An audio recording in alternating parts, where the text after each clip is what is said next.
مولوی صاحب کو مذاقی تھا تو رات کافی بیت چکی، اب 12:30 بج رہے ہیں، اور مولوی صاحب کو بیان مل گیا۔ یہ میرے عزیز ہے، یہاں بیٹھے ہوئے مولانا نصیب صاحب، تو ہمارے ایک دوست ہے، عزیز ہے ہمارے، وہ بھی جو سینے میں بات ہوتی ہے اس کو باہر نکال دیتا ہے، چھپاتا نہیں ہے اس کو۔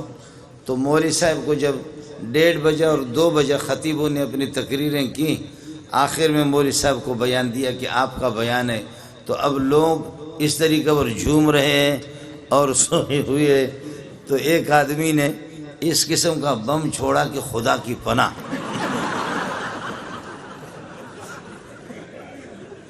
یہ حضرت چونکہ موجود ہے آپ اس سے پتہ بھی کریں۔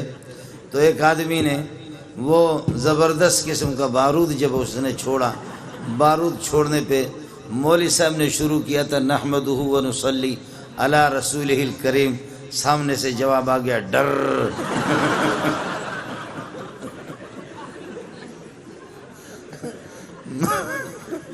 مولوی صاحب چونکہ میرا عزیز ہے تو یہ حضرت بیٹھے ان سے پتہ کرو۔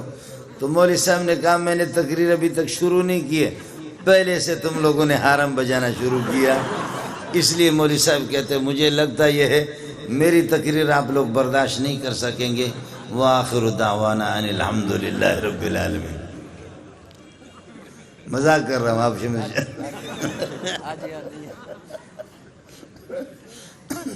مولوی صاحب نے کہا خدا کی پناہ بھائی مجھ سے تقریر نہ کرواؤ ورنہ حالات پاکستان کے خراب ہو جائیں گے، اور اس طریقے پر جو ہے نا پولیس والے غریب کس کو پکڑیں گے جب اس قسم کا سلسلہ شروع ہو جائے گا۔ اب رات کو ہم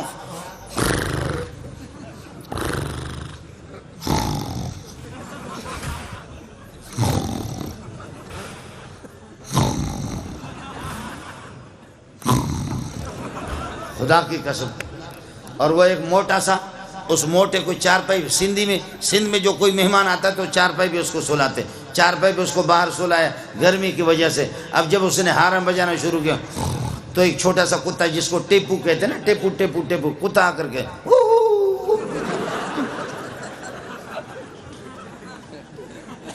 اور پھر جب قاری صاحب پھر وہ حرم بجانا شروع کرتا کتا پھر بھاگ جاتا ہے، کتا پھر کچھ فاصلے پر جا کر کے پھر تھوڑی دیر کے بعد واپس آ کر، میں رحیم یار خان میں تھکا ہوا تھا، کئی دن جلسے کرتے کرتے کرتے کرتے تھک گیا۔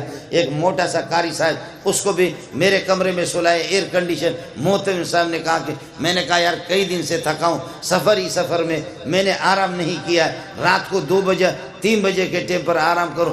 قاری صاحب نے وہ قرات شروع کی، خدا کی پناہ وہ اس نے قرات شروع کی، 7 اشرہ سے ہٹ کر کے 21 اشرہ چل رہا تھا، وہ 7 اشرہ بھی نہیں تھا، 21 اشرہ تھا۔ میں وہاں سے اٹھا، جا کر کے محتمم کے دروازے کو میں نے کھٹکھٹایا، محتمم غریب باہر نکلا، قمیص اس کی نہیں تھی، بنین پہنے ہوئے تھے، کہنے لگے کیا قیامت آ گئی؟ میں نے کہا یہ قیامت تو میں نہیں جانتا، یہ قیامت سے کم نہیں ہے، تم جاؤ کمرے کے اندر اس کو دیکھو۔ محتمم بڑا ہوشیار تھا، اس نے اپنے موبائل چالو کر کے لے جا کر کے اس کے قریب رکھا، میرے لیے وہاں سے اس غریب نے کوئی چارپائی مارپائی کہیں سے نکالا، ایئر کنڈیشن والا کمرہ مجھے نصیب نہیں ہوا، اس نے باہر کوئی چارپائی نکالی، وہاں پر کوئی مچھردانی لگائے اور کوئی پنکھا لگایا، ادھر پھر یہ کہ میں سو گیا۔ اس نے ٹیپ کر دیا، اور ٹیپ کر کے صبح کو قاری صاحب کو میں نے کہا قاری صاحب نے بھی، اس نے بھی 2 شادیاں کی ہوئی تھی، میں نے کہا قاری صاحب خدا کی قسم تمہاری بیویاں اگر نماز بھی نہ پڑھے تب بھی جنت میں جائیں گی۔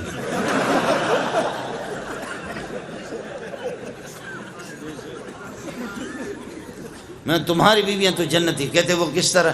میں نے کہا اس ٹھر کی ہوتی وہ کس طرح سوتی؟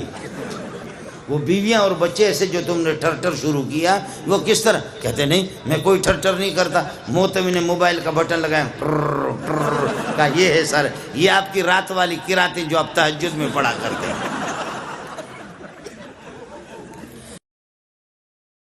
آج بھی آپ دیکھو ہمارے شیاطین کو، عمر کا نام لے لو، اور آپ کو یہ بتاؤں جن کو احتلام ہو رہا ہے وہ یہ کر دیں رات کو والسماء والطارق پڑھے، والسماء والطارق کے بعد قلم کی ضرورت نہیں، اپنے ہاتھ سے ادھر لکھو عمر عمر لکھو، اور یہ کہ اپنے ناڑے کو مضبوط باندھ کر کے شلوار کے اندر کرو۔ آپ کو احتلام ہو گیا تو مولوی منظور کو فون کر لینا، کبھی بھی احتلام نہیں ہوگا، شیطان ان پر چڑھتا ہے۔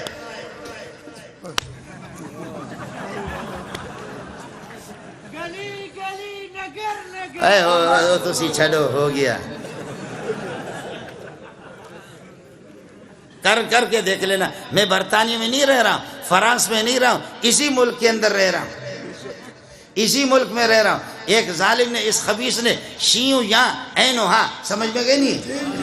شینو یا اینو ہاں، اس نے 2 گدھے رکھے اور خود ہی گدھا لیکن 2 گدھے رکھے۔ اس ظالم نے، اس خبیث نے ایک گدھے پر لکھا ابو بکر اور دوسرے گدھے پر اس نے لکھا عمر۔